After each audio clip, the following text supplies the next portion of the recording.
Let me ask you a question. Yeah. Darwin wrote The Origin of Species in 1859, published it in 1859.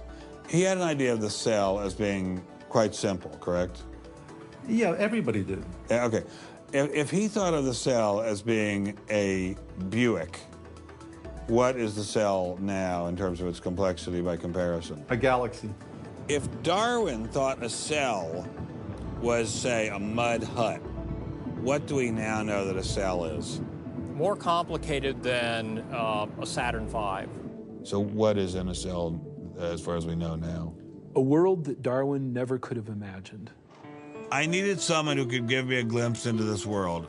So we went to molecular biologist Doug Axe. Think of a cell as being a nanofactory, a factory where, on a very small scale, digital instructions are being used to make the components of the factory.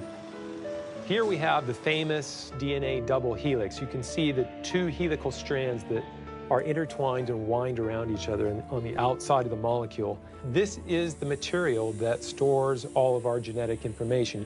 In higher life forms, this will be the equivalent of something like a gigabyte of information stored in the molecules that form the individual chromosomes, all packed within the nucleus, which is a tiny fraction of the entire cell size.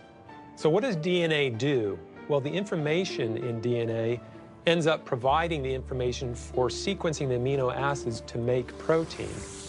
So we have information in a one-dimensional form that provides the information for a three-dimensional form.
I'm finally just beginning to grasp the complexity of the cell.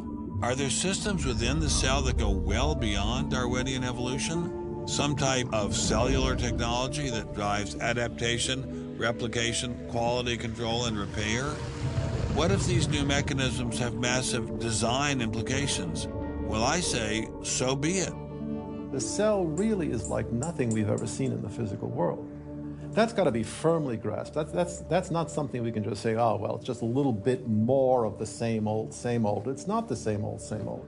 We are finding is that there's information that's in the cell that cannot be accounted for in terms of these undirected material causes. So it has to be. And so there's some other, so there has to be an information source.